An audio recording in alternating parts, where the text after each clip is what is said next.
حامیم والکتاب المبین انا انزلناہ فی لیلۃ المبارکہ انا کنا منذرین۔ یہ سورہ دخان کی آیت ہے، 3 آیتوں کی میں نے تلاوت کی۔ حامیم یہ حروف مقطعات میں سے اللہ تعالیٰ اس کے معنی جانتا ہے۔ والکتاب المبین، یاد رکھ لو جو چیز ہم نازل کریں وہ روشن کتاب ہے، واضح کتاب ہے۔ اب اس کتاب کی تعریف اللہ تعالیٰ فرما رہا، پھر فرما رہا انا انزلناہ فی لیلۃ المبارکہ، ہم نے اس کو ببرکت رات میں نازل کیا۔ سب راتیں سب برکت والی ہیں، کوئی دن منحوس نہیں، کوئی گھڑی منحوس نہیں، ہر دن بہتر ہے اللہ کے پاس، لیکن نازل کرنے کی وجہ سے وہ رات برکت والی ہو گئی۔ اللہ کا کلام نازل ہوا، برکت والی ہو گئی۔ پھر سورہ دخان کی آخری آیت، دوسری آیت میں اللہ تعالیٰ ارشاد فرماتا ہے رحمت من ربک انہ هو السمیع العلیم، یہ اللہ تعالیٰ کی تمہارے رب کی طرف سے تم پر رحمت ہے، مرسی upon you from your lord, یہ رحمت ہے تمہارے پروردگار کی طرف سے تم پر۔ قرآن کا نزول رحمت فرمایا اللہ نے، دیکھیے اس کی رحمت کیسی زبردست، قرآن رحمت والی ہے۔ پھر فرمایا انہ بے شک وہ هو السمیع العلیم، سمیع سننے والا، علیم جاننے والا ہے، وہ سننے والا ہے اور جاننے والا ہے ہر چیز کا۔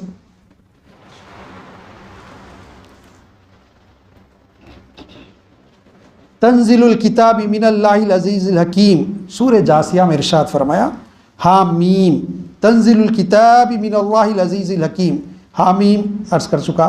تنزل الکتاب، اس کتاب کو نازل کیا من اللہ، کس کی طرف سے نازل ہوئی یہ کتاب؟ العزیز الحکیم، زبردست حکمت والے کی طرف سے نازل کی گئی۔ پھر سورہ یونس میں سیم آیت ریپیٹ ہوئی، بتا رہا اللہ تعالیٰ بار بار الف لام را تلک آیات الکتاب الحکیم، کیا فرمایا اللہ تعالیٰ نے کہ جو ہے الف لام را یہ وہ کتاب ہے جو بڑے حکمت والی ہے، حکمت کا خزانہ اس کے اندر پوشیدہ ہے، ایسی کتاب اللہ نے نازل کی۔ پھر سورہ یونس میں آگے فرمایا یا ایھا الناس قد جاءتکم موعظۃ من ربکم وشفاء لما فی الصدور وہدی ورحمۃ للمؤمنین قل بفضل اللہ وبرحمتہ فبذلک وبرحمتہ فبذلک فلیفرحوا هو خیر مما یجمعون۔ کیا فرما رہا اللہ تعالیٰ؟ اے لوگو، اے برے انسان، قد جاءتکم، بے شک تمہارے پاس موعظہ واضح آ چکا، من ربکم، تمہارے پروردگار کی طرف سے، شفاء لما فی الصدور، اور اس میں شفا ہے، علاج ہے ان بیماریوں کا جو تمہارے دل کی بیماریاں، وہدی ورحمۃ للمؤمنین، ہدایت ہے اور رحمت ہے مومنین کے لیے۔ سب اب یہ شفا ہے کس کے لیے؟ جو مومن ہے۔ مومن کون ہے؟ یقین ہے، کامل ایمان، ذرا شک و شبہ نہیں ہونا، یہ اللہ کی کتاب، ایک حرف کے بارے میں شک نہیں کر، اللہ کا کلام ہے۔ نبی صلی اللہ علیہ وسلم کی حدیث حکم ہے۔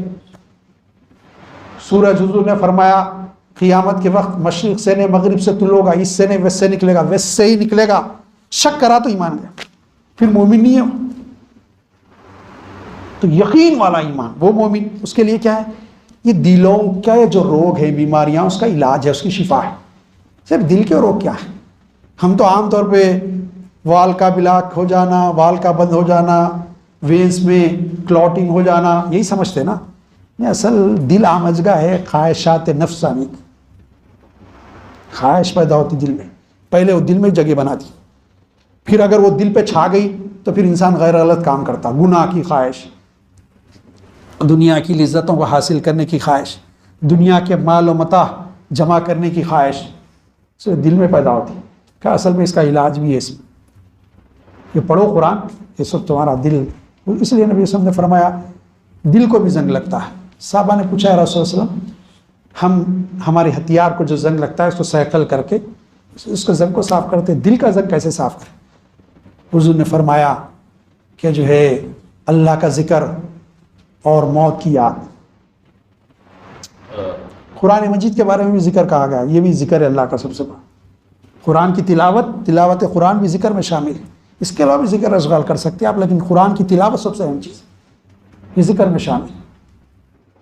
انا انزلناہ، ابھی سنا ہے ہمیں یاد، انا نحن نزلنا ذکر، اللہ نے فرمایا ہم نے ذکر کو نازل کیا. وہ ذکر قرآن بھی ذکر ہے. یہ دل صاف ہوتا ہے، اس سے یہ بیماریاں اس کی ختم ہونے والی. پھر کیا ہے؟ ہدایت ہے گمراہی سے، واضح ہے اللہ کی طرف سے. اور وہ ہدن ہدایت ہے کس کی؟ رحمت بھی ہے للمومنین، مومنین کے لیے. ہم نے قرآن کو جاگا نہیں، وہ چیز نازل ہوئی، اس کی کیا کیفیت ہے ہم نے جاگا نہیں. پھر اللہ نے فَذَلِكَ فَلْيَفْرَحُوا هُوَ خَيْرٌ مِّمَّا يَجْمَعُونَ. اے لوگو، اللہ کے فضل اور رحمت سے یہ نازل ہوا تمہاری طرف، یہ ان تمام دولت سے، مال و متاع سے بہتر ہے جو تم جمع کر کے رکھتے ہو. تم جمع کرتے ہیں اس سے بہتر ہے یہ قرآن. لیکن قرآن جمع ہی نہیں ہو رہا ہمارے پاس، دماغ میں آ رہا نہ دل میں آ رہا. ہمارے جو حفاظ ہیں ان کی بڑی قدر ہے، اللہ تعالیٰ ان کے سر پہ تاج رکھے گا قیامت. ٹھیک ہے، اگر حافظ نہیں ہے، میرے جیسے جاہل ہیں، تو کم سے کم قرآن کی آیتوں کو پڑھے اور سمجھنے کی کوشش کریں. اور برا نہ مانے، بعض حفاظ تو ایسے ہیں قرآن پڑھتے ہیں لیکن اللہ سے نہیں اترتا. ارے یار وہ حافظ ہو کیسے گندے کام کر رہا ہو. سب نہیں، اللہ ماشاء اللہ اچھے لوگ بھی ہیں، بڑے اچھے حفاظ ہیں، لیکن بعض ایسے بھی ہیں. اس کی وجہ ہے کہ وہ طوطے مینا کی طرح رٹ لیا، قرآن اترا ہی نہیں، عربی آتی نہیں، سمجھانے کیا چیزیں اس کی. سورہ یوسف میں فرمایا اللہ تعالیٰ نے، اعوذ باللہ من الشیطان الرجیم، بسم اللہ الرحمن الرحیم، الف لام را تلک آیات الکتاب المبین انا انزلناه قرآنا عربیا لعلکم تعقلون. اصل میں قرآن مجید پہلے عربوں کی طرف نازل ہوا، ان کی مادر ٹنگ، مادری زبان عربی تھی. تو اللہ نے فرمایا الف لام را، یہ وہ کتاب کی آیتیں ہیں جو واضح روشن کتاب کی آیتیں ہیں. انا انزلناه قرآنا عربیا، جس کو ہم نے تمہاری طرف نازل کیا اس قرآن کو عربی زبان میں، لعلکم تعقلون، تاکہ تم سمجھ پاؤ، اس میں غور و فکر کر کے سمجھ جاؤ. عربی زبان تمہاری اپنی مادری زبان ہے، عربوں سے مخاطبت ہے اس میں. لیکن پھر فرمایا سورہ رعد میں، اعوذ باللہ من الشیطان الرجیم، بسم اللہ الرحمن الرحیم، الف لام میم را تلک آیات الکتاب والذین انزل الیک من ربک الحق ولکن اکثر الناس لا یؤمنون. اے نبی صلی اللہ علیہ وسلم، یہ کتاب الہی کی آیتیں ہیں جو تمہاری طرف نازل کی ہیں، حق ہے، وہ اکثر لوگ اس پر ایمان نہیں لاتے. ایک بات تو اس میں خطاب عام انسانوں سے ہے جو ایمان نہیں لاتے، لیکن مسلمان بھی شامل ہیں. کیونکہ اگر آپ کسی برائی سے روکو، ارے جاؤ بھائی جاؤ، نہیں رکتا، ارے بھائی اللہ کا حکم ہے، ارے دیکھیں گے ہم یہاں قیامت میں، تو معلوم یہ ہو رہا کہ زبان سے تو ایمان لایا، دل میں یقین کی کیفیت نہیں ہے. ہوتا تو اللہ کا حکم بولنے کے بعد رک جاتا. اللہ کا حکم تو چھوڑ دیجئے.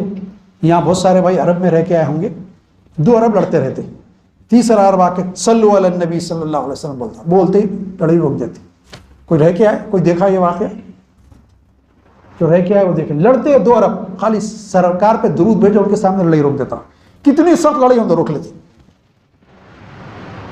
سرکار کا نام آ گیا، میں کیسے لڑوں، یہ بھی اس کا امتی، میں بھی اس کا امتی، ان کا امتی، یہ بھی ان کا امتی، میں بھی ان کا امتی، کیسے لڑوں میں؟ یہ کیفیت ہوتی ہے. لیکن ہم قرآن بھی بتاؤ، احادیث بھی بتاؤ، جب لڑنے پہ آتے ہیں تو دیکھتے نہیں، بس لڑائی آپس میں. ہمارا فساد کا شر، ابھی نعت شریف میں نے کہا تھا پڑھنے کے لیے، مصدق سے حالی محمد صالح صاحب نے سنایا، کیا بہترین کیا باتیں بتائی گئی اس میں اس پہ نہیں جانا نہیں چاہتا. تو یہ ہے کہ جو ہے یہ اللہ تعالیٰ کی طرف سے، رب کی طرف سے تمہاری طرف نازل کیا گیا، حق کے ساتھ یہ حق ہے، اور بہت سارے لوگ اس پر ایمان نہیں لاتے. سورہ ابراہیم میں اللہ تعالیٰ ارشاد فرماتا ہے، اعوذ باللہ من الشیطان الرجیم، بسم اللہ الرحمن الرحیم، الف لام را کتاب انزلناه الیک لتخرج الناس من الظلمات الى النور باذن ربهم الى صراط العزیز الحمید.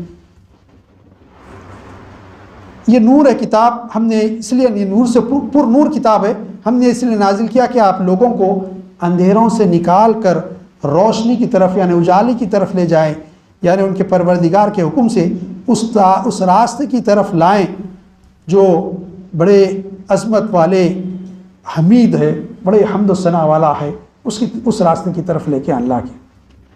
عزیزان گرامی، اس کتاب کے نزول کا ایک مقصد نبی صلی اللہ علیہ وسلم سے بتایا جا رہا ہے کہ ابھی یہ کتاب جو پر نور ہے، روشن کتاب ہے، نور سے بھرپور کتاب ہے، وہ ہم نے آپ کی طرف نازل کس لیے کی ہے کہ آپ لوگوں کو اندھیروں سے نکالے، کفر کا اندھیرا، شرک کا اندھیرا، ظلم و جبر کا اندھیرا، گناہوں کا اندھیرا، باطل کا اندھیرا ان اندھیروں سے نکالے اس قرآن کے ذریعے۔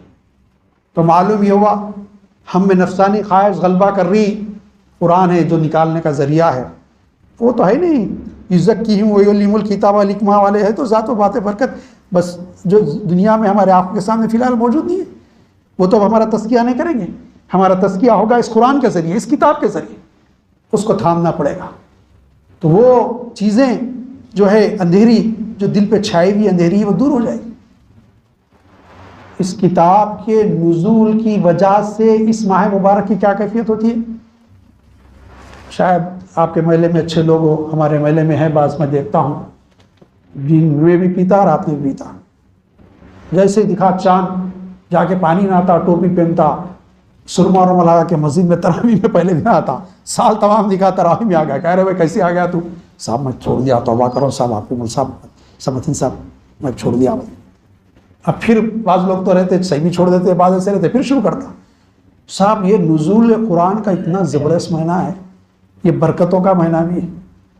اب یقین مانیے اچھے سے اچھے آدمی کو دیکھیے، اب تو اللہ کا فضل و کرم، اس کے باوجود ہم سال تمام جو غذا نہیں کھاتے، رمضان میں کھاتے، ایک عام برکت بتا رہا ہوں میں آپ کو، جو ایک عام انسان جاہل سے جاہل انسان کے سبب میں نہیں کھانے والا، غریب سے غریب بھی کچھ کھا لیتا، اس کے گھر میں بھی کہیں سے آ جاتا۔